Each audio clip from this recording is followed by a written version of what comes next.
नमस्कार दोस्तों, my name is Mahi and मैं आप सबका ऑडियो पॉडकास्ट बाय माही के इस कहानी में स्वागत करता हूं। आज आपको एक बहुत ही खूबसूरत कहानी सुनाने वाला हूं जिसका नाम है बिन बुलाए बाराती। एंड मैं आपको ये भी बता दूं कि ये कहानी रियल लाइफ लव स्टोरी से इंस्पायर्ड है। इसमें मैं जो कुछ भी बताने वाला हूं वो किसी इंसान के साथ सच में हो चुका है। और ये जानने के लिए कि इस कहानी का नाम बिन बुलाए बाराती क्यों है, आपको लास्ट एपिसोड तक इस खूबसूरत स्टोरी को सुनना पड़ेगा। तो चलिए शुरू करते हैं बिना किसी टाइम को वेस्ट किए। एक राइटर है जिसका नाम माही है। हाँ जी, माही यानी मैं। जैसा कि मैंने आपको पहले भी बताया है, this is the true love story, पर ये मेरी कहानी नहीं है। मैं बस इस कहानी का एक छोटा सा हिस्सा और एक छोटा सा किस्सा हूँ। बस इस कहानी में एक कैमियो कैरेक्टर प्ले कर रहा हूँ और कुछ नहीं। तो मैं बता रहा था कि एक माही नाम का राइटर है जो कि असल में मैं ही हूँ, और मैं अपने सोशल मीडिया पर अपनी लिखी पोइट्री, नज़में, गज़लें पोस्ट करता रहता हूँ। तो एक दिन मैंने अपनी एक बहुत ही इमोशनल नज़्म जिसका नाम मैंने सूरज की रोशनी रखा था, उसकी कुछ लाइंस जो कुछ इस तरह से थी कि सूरज की रोशनी भी जहाँ जाने से घबराती हैं, सूरज की रोशनी भी जहाँ जाने से घबराती हैं, अब ऐसे अंधेरों में आशियाना है मेरा।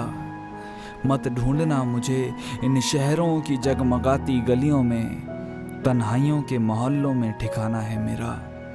मत ढूंढना मुझे इन शहरों की जगमगाती गलियों में, तन्हाइयों के मोहल्लों में ठिकाना है मेरा। जिसे पढ़कर साफ साफ पता चल रहा था कि वो बड़े ही तकलीफ के दौर से होकर गुजर रहा है। इतना ही नहीं, उसने मुझे उस पोस्ट को शेयर करते हुए पर्सनली भी बोला कि माही, मैं अभी आप ही की लिखी हुई इन लाइंस की सिचुएशन से होकर गुजर रहा हूँ। योर लाइंस आर 100% ट्रू, एकदम दिल पर लगती है। मुझे लगा कि ये बंदा कोई ना कोई बड़ी अजियत से होकर गुजर रहा है। मैंने ये मैसेजेस पढ़कर उसे रिवर्ट कहते हुए कहा, क्या हुआ राज भाई, is everything all right? Are you suffering from any problem? You can share with me. आप मुझ पर ट्रस्ट कर सकते हैं। ऐसा कभी नॉर्मली होता तो नहीं है कि कोई अनजान इंसान जिससे कोई जान पहचान नहीं है, कभी मुलाकात भी नहीं हुई, आपको उस शख्स का पूरा नाम तक ठीक तरह से नहीं पता और आप फेमस भी नहीं हैं, मतलब वो बंदा भी आपको बिल्कुल भी नहीं जानता, आप उसके लिए भी बिल्कुल अजनबी और बिल्कुल अनजान हैं। अचानक से, इत्तेफाक से, सिर्फ आपके डाले एक पोस्ट की वजह से आपको सोशल मीडिया के प्लेटफॉर्म पर मिल जाए और सीधा अपनी दुख भरी दास्तान सुनाने लगे, ऐसा होता नहीं है।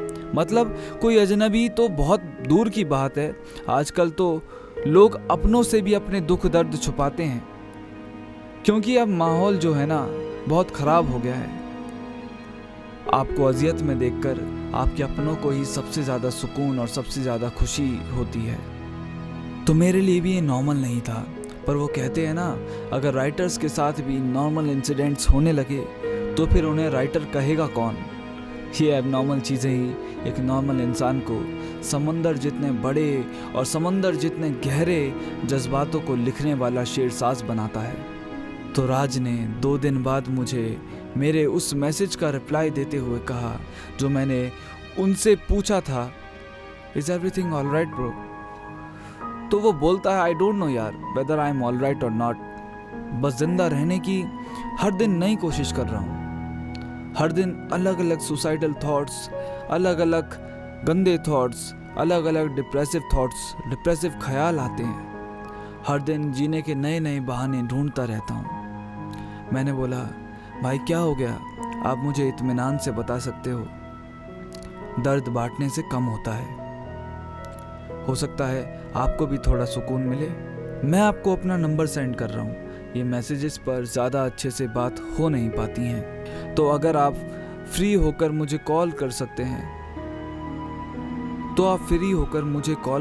हैं ऐसा सेंड कर मैंने अपना फ़ोन बंद कर दिया और राज की कॉल का इंतज़ार करने लगा।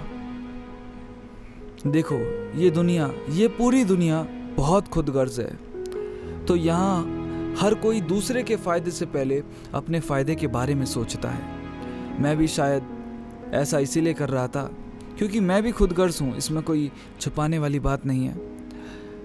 मैं भी इस दुनिया का हिस्सा हूँ और ये पूरी दुनिया खुदगर्ज है। तो मैं भी शायद ऐसा इसीलिए कर रहा था क्योंकि राइटर्स को दूसरों की खुशियों को या फिर तकलीफ़ों को बहुत करीब से महसूस करना आता है।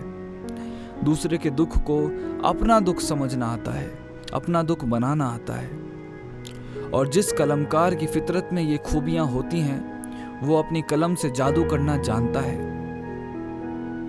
तो कहीं ना कहीं मुझे भी बस इसी बात का लालच था कि शायद राज की कहानी सुनने के बाद, जीने के बाद, समझने के बाद, क्या पता मैं भी अपने इन हाथों से कुछ जादुई अल्फाजों को पन्नों पे पिरो दूं, पन्नों पे लिख दूं।